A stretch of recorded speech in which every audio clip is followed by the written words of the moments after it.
Point of order, Fletcher Tappert. Thank you, Mr Speaker. Given the High Court ruling on Mr Grosser's OIA stance and the fact we have not signed the TPP yet, I seek leave for the International Transparent Treaties Bill to be set down for first reading forthwith.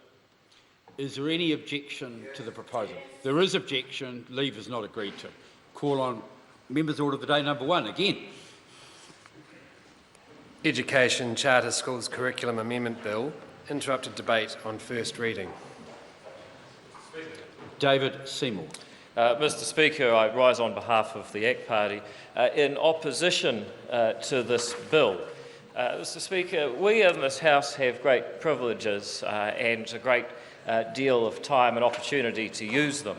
The ultimate product supposedly being better public policy for all New Zealanders. And I'm afraid to say that this bill and the speech by the member moving it last time we met for a Members' Day fails dismally on that test. If I was to try to characterise the argument made by the member and also in the explanatory statement of the bill, it would be, number one, partnership schools kura are not succeeding as a public policy. Number two, premise that the reason for that failure is the lack of a requirement to follow the New Zealand curriculum.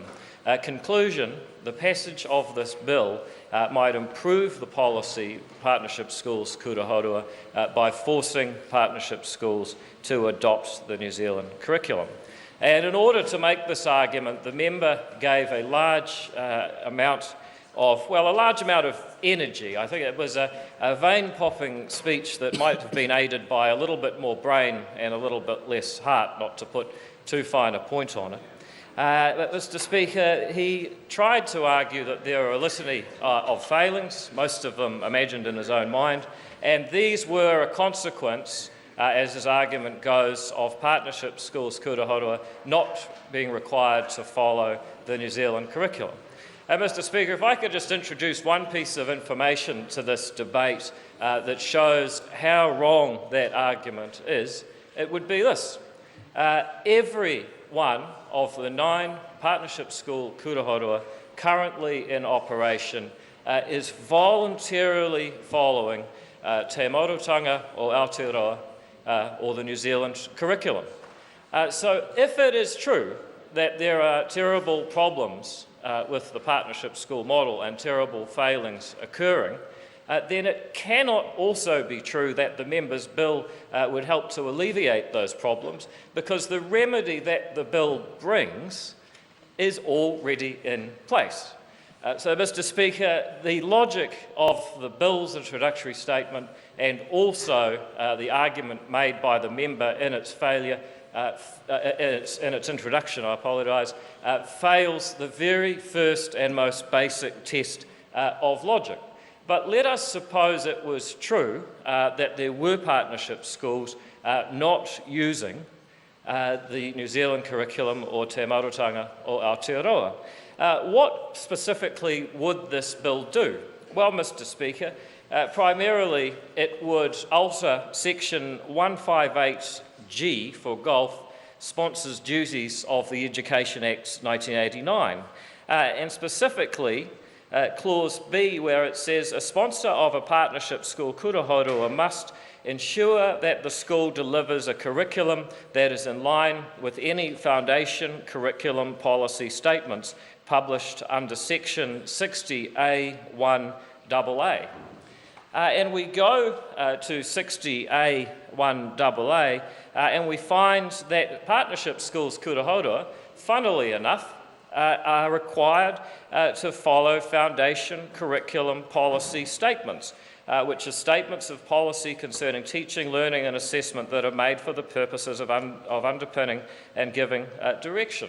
And so we look to the latest edition of these statements, and what we find is that there are parts of the New Zealand curriculum, the highest level parts, the vision, the values, the key competencies and the principles of the New Zealand curriculum, or the Māori equivalent Te Maurutanga o Aotearoa, that partnership schools are already required to follow. And what, for instance, is that vision?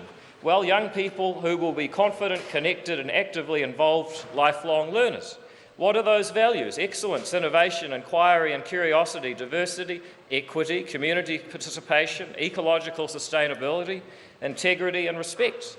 The key competencies that partnership schools are already required to follow under the legislation this bill seeks to amend. Thinking, using language, symbols and text, managing, self-relating to others, participating and contributing. And finally, Mr Speaker, the principles, high expectations, te tiriti o waitangi, cultural diversity, inclusion, learning to learn, community engagement, coherence and future focus. So, Mr Speaker, these are the principles of the New Zealand curriculum, the vision, the values and the key competencies that the schools are already required to follow, which might lead one to ask, what exactly would this bill achieve? Well, Mr Speaker, it tells us that it would ask for this line in any foundation curriculum policy statement published under 60A1A, i.e. what I've just discovered, be replaced with any applicable national education guidelines published under 60A1. In other words, there would be a wider range of education goals applied. And what, Mr Speaker, would be the practical effects of that? All it would mean is that it would reduce the flexibility that partnership schools kura haurua have to develop either their own curriculum that fulfills all of the criteria that I've already mentioned, as the current law puts it, or it would reduce the ability for partnership schools kura haurua to adopt a different curriculum that nonetheless... Order. Mr Speaker. Excuse me. Enoch, could you either sort of sit down, or it's not particularly polite. Thank you, Mr Speaker. David all it would allow them to do it would prevent partnership schools from adapting to a new curriculum and reducing flexibility. And Mr Speaker, given that the public interest and the interest of the students is already well protected under the law by the requirements that the existing Act puts on it, we find ourselves with two possible hypotheses as to why the member brought this bill to the House and why he is so keen to make such a trivial change that would marginally reduce the flexibility that partnership schools kura haurua enjoy. One is that he simply does not appreciate the creativity, the diversity, the innovation, the inertia, the alacrity and the energy that people in the New Zealand education system bring to innovate and create new opportunities for their students. He perhaps simply does not appreciate the value of a decentralised education model, such as partnership schools kura haurua, and such as the Tomorrow Schools model, I might add, that the member had something to do with once upon a time. He does not appreciate what that can do for what those things can do for the education of New Zealand students. And perhaps, Mr Speaker, he does not understand exactly how well partnership schools are currently doing.